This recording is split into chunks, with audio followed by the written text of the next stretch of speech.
All right, so today we have a clip here of Kevin McCarthy on CBS's Face the Nation.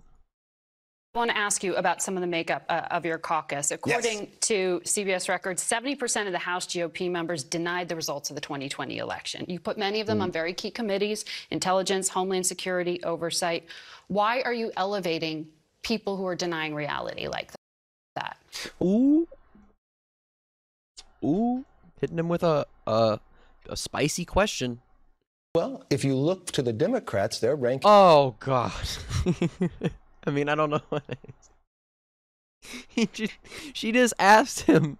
She just asked him about his party and members he assigned to certain committees. She just asked him a direct question about election deniers within his party, specifically ones he assigned to certain committees.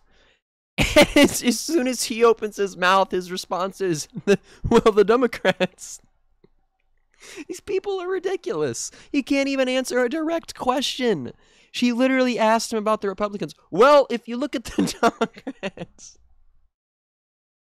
Member Raskin had the same thing. Jesus. Denied Trump or Bush was in there. Benny Thompson. Did you see those numbers that we just put up there? Yeah. 70%. Did you also be fair and equal where you looked at Raskin did the same thing? It's also fair. Like, I mean, you know, the Russia collusion thing, that's not like he's like totally disregarding that and acting like that's not a real thing at all. So, and, you know, even if we're going to use Kevin McCarthy's whatever logic he's trying to use, like Russia collusion, that was also a thing. I don't know why he's acting like that's just, none of that was real. Thompson, who's a ranking member and was the chair. These individuals were chair of the Democratic Party. I'm asking you, as leader of Kevin McCarthy's House, why you made these choices. These were your choices. Yeah, they're my choices, but they're the conference choices. But I'm also asking. He said, yeah, he didn't answer that. I don't know. Maybe he didn't. I mean, he heard what she said, but she was like, why did you make these choices? And he was like, I made these choices. It's like an SNL skit. What the fuck? Asking you, when you look to see just Republicans, Democrats have done the same thing. So maybe it's.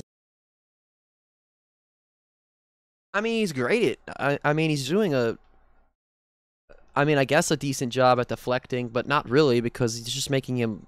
I mean, he's just kind of making himself, you know, look like he has no accountability for anything whatsoever, and all he can do is literally just play identity politics and say, well, look at the Democrats, look at what they did, look at what they're doing. Like, answer the question. Stop doing this. Stop going around the question. She's literally asking him direct questions, and he's just not. He's not saying anything at all. He literally, every response so far has been the Democrats, the Democrats, the Democrats. Not denying. Maybe it's the only opportunity they have to have a question about what went on during the election. So if you want, this is also, I'm sorry, I know this is something that the Republicans do a whole lot. You know, they'll say, well, I don't think, or, you know, was the 2020 election legitimate, or did the Chinese spy balloon have COVID in it from Wuhan? Like, they'll say stuff like that, and then when they get called out on their stupid bullshit that they say or do, people like, I'm not sure what this host name is, honestly, I'm sorry about that, but like this host, she says, you know, what's up with this? You know, his response is, well, they're just asking questions. Motherfucker, no, they're not. That's just a way for you to say, oh, we're not really doing anything wrong. Bitch, come on. It's just their opportunity to ask questions. What questions? What, that the election was stolen? Donald Trump lost the popular vote in 2016 and in 2020. So if it wasn't for the Electoral College, Donald Trump lost both times, technically. I mean, let's be real here. Who did the American people vote for? I'm so sorry about that very loud sound my computer just made. want to hold Republicans to that equation, why don't you also hold Democrats? Why don't you hold Jamie Raskin? Why don't you hold Benny Thompson when Democrats had appointed them to be chair? I never once heard you ask Nancy Pelosi or any Democrat that question when they were in power in the majority. When they questioned... You're talking about things... This is so, like, I mean, he's talking about things that happened a while ago. Going back to 2000, which was a time when talking about I didn't have this show back then. That's why I'm asking you now. No, but No. Look, he's gonna try to make him walk back what he said and make it seem like, you know, he didn't make himself look like a total fucking idiot right there. They were in power last Congress. So why? But you're talking about questions from 2000. But you're asking me about questions that happened to another Congress. Made. She's literally asking him about stuff that happened days ago. This interview is already days old, but she's asking him about stuff that he literally did when this interview took place weeks ago. I mean, less than 2 weeks old decisions. I mean, and he wants to go back this far, but he can't even. Bro. Actually, about questions for another Congress. So the only thing I'm simply talking. These are members who just got elected by their constituents, and we put them into committees, and I'm proud to do it. He literally did not answer that question at all. I mean, I've never seen a man smile so brightly after literally dodging the most direct way you can get asked a question in every way, shape, and form possible. She literally asked him why he did this, and his reasoning was so they can ask questions. And that's pretty much the reason he gave. He didn't give any reason beyond that. Let me ask you about some specifics then. Marjorie Taylor Greene, you put her on a new subcommittee to investigate the origins of COVID. Yes. She compared mask requirements to the type of abuse Jews were subjected to during the Holocaust. She called for Fauci to be arrested and imprisoned, and she spread conspiracy theories. How's anyone supposed to take that work seriously and find that work credible? She also, I mean, it would be silly of her to say this, but she's also the one who said that, masks don't protect you from, or underwear doesn't protect you from the smell of farts. So why would masks protect you from a respiratory disease? Because, thick underwear, that's what her tweet said, thick underwear doesn't protect you from sniffing a nasty fucking fart. Very well. You look at all of it, so you have all the questions out there. I think what the American You think these are legitimate questions? I think a legitimate question is, why do they not have underwear that can, make your farts not smell? Just keep it all contained, and then when you pull them off, it just releases all of it. No, I'm just kidding. I mean, this is ridiculous. I mean, he's being ridiculous. He's not going to answer any of these questions. There's 3 minutes left in this clip. We're only 2 minutes in, and he hasn't answered any of these questions so far. I don't know what else she's going to ask him, but I don't expect him to say anything of substance and give any real insight to anything at all that he's on any of the decisions he's made. American public wants to see is an open dialogue in the process. This is a select committee where people can have all the questions they want, and you'll see There it is again. They can have all the questions they want. Just because you have a question in your mind, and just because this doesn't go for, all the time, but just because you do question something, that doesn't mean you need to say that out loud. It's kind of like the saying, I don't know exactly how it goes, but it's like, just because you think it doesn't mean to be said out loud. Just because you think a question or you question something, that does not mean that you need to share that with the rest of the world. Outcome. You know that there is a lot of doubt about. And the reason I say that is because a lot of people, a lot of these politicians, especially the conservative ones, say a lot of stupid fucking shit. Institutions and faith in institutions. Yeah, when you saw what happened in Congress where they had proxy voting, where bills didn't go through committees. I don't think most people know what proxy voting is. Well, let's explain what well, that's not the issue. I mean, he says let's explain what proxy voting is. Also, I mean, I don't really know how many people know what proxy voting is. I mean, it's just like, giving your power to vote to someone else, or just, not being present during the votes. A lot of this happened, during like COVID and stuff like that. But I don't see how proxy voting is. That's not the issue that, most Americans are really worried about or care about. I think it would be fair to your viewers. According to Gallup, be fair to your Congress viewers. is at 22%. Be fair to your viewers and explain what proxy voting is. Fucking CBS. Approval level of journalists is also not very high. I'll give you that. But doesn't it further wear? I wonder why. I wonder why that is. Credibility when you put someone who's under state, local, federal, and international investigation as a representative of your party on committees. I'm talking about George Santos, representative from New York. We should have that discussion. So let's have that discussion. You want to bring up Santos, and let's talk about the institution itself, because I agree wholeheartedly. What? That Congress is broken, and I think your listeners or viewers should understand what. Bro, this goes way far beyond the institution is broken, which I don't know how he would define the institution being broken. I also don't know specifically what he means when he says institution. I don't know if he means America as an institution or our government within America as an institution.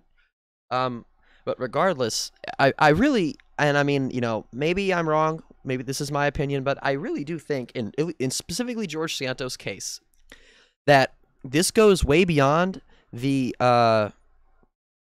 system being broken.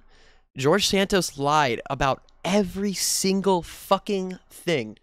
It's like how the Republicans used to say, like, Obama lied about his birth, where he was born. Like, where's Obama's birth certificate? George Santos actually lied about all that shit. He lied about so many different things. He just made shit up. He didn't even need to make up. Like him being this volleyball coach at some super prestigious school, or a volleyball player or something like that. Him lying about his parents and being involved in 9/11. So many different things. I named two. He lied about where he went to school. He lied about being a drag queen.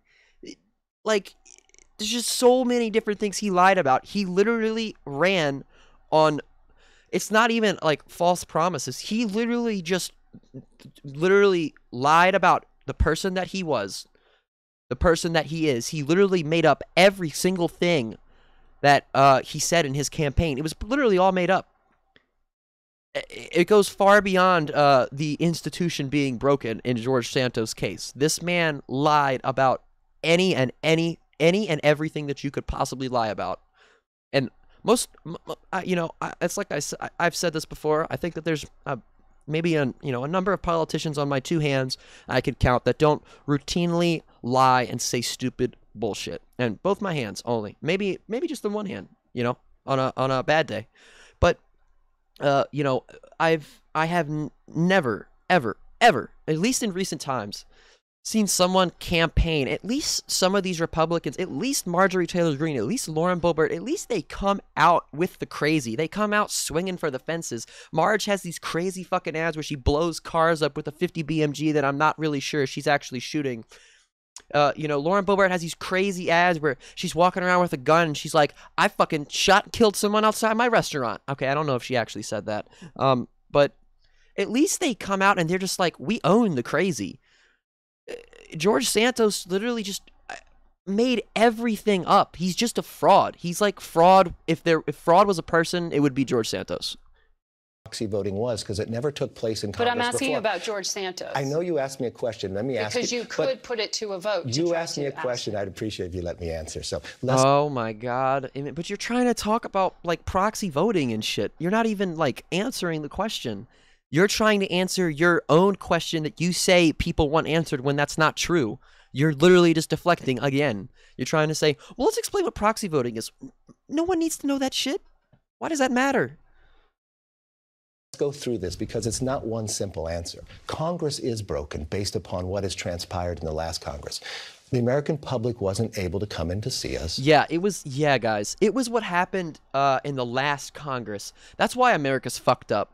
That's the only thing that made America fucked up. It wasn't fucked up before the last Congress, and it's not fucked up now anymore. Okay, he didn't say that, but yeah, it was last Congress. That's the only problem. America didn't have any problems before that as an institution. Yeah, okay. People voted by proxy, meaning you didn't have to show up for work. Bills didn't have to go through committee. So what I'm trying to do is open the people's house back for the people so that... What I'm trying to do is I'm not going to answer your question directly, and I'm going to tell you about what Democrats and people did in the past instead of answering for the poor decisions that I am making now and the decisions that some people are obviously very upset with. I'm not going to answer those questions because I don't have legitimate reasons or answers that would make me look better as a politician in the media.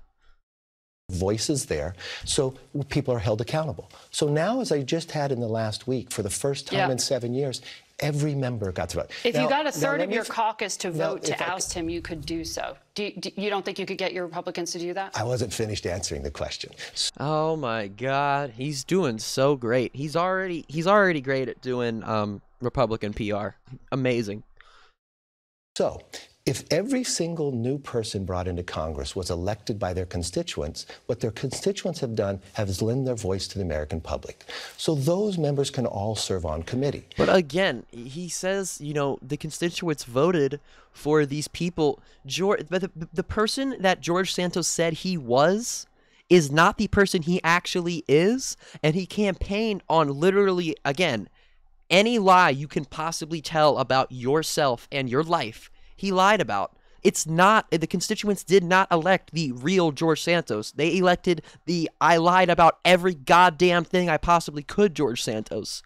He's making the argument for, well, the constituents voted for them, but it was revealed that he was lying about all this stuff until literally right and then after the vote. So your argument's not even valid. Now, what I'm trying to do is change some of these committees as well. Like the Intel Committee is different than any other committee. So you're just not going to answer the question I asked? Well, no. Yes. I mean, yes. He said no, but I can't believe he just said that out loud like that. Holy shit.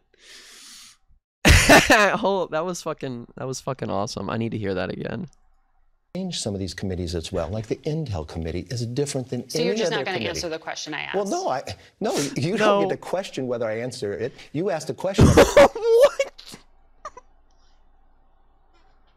You don't get... What? You don't get to question whether I answer it. I decide if it was an answer. I don't think you've said the name George Santos like once. But you know what? You're talking about proxy voting and other things. But you started the question with Congress was broken, and I agreed with you. But I was answering. That's not. It's. I don't even know. I don't even know anymore. I don't know. He's trying to make it confusing so, like, you know, the viewer gets confused and says, "Oh, well, the host is fucking stupid or something." I don't even know. This is the question awesome. of how Congress is broken and how we're changing it. So if I can finish the question that you asked me, how Congress is broken, I equated every single member that just got elected by their constituents, they have a right to serve. So that means that Santos can serve on a committee the same way Swalwell, who had a relationship with a Chinese spy. But they will not serve on Intel. They're wrapping me in the control room because we're that's unfortunate. I wish I could answer the question. That is unfortunate. That's unfortunate that Kevin McCarthy did not get to finish his answer to the question that he got asked there. But I had a lot of fun making this one, guys. But if you like this video, please, please, please hit that like button. It helps me out so much. And if you want to see more content like this, then walk on over to that subscribe button, hit the subscribe button, and then press that little bell and turn on all notifications so you never miss an upload.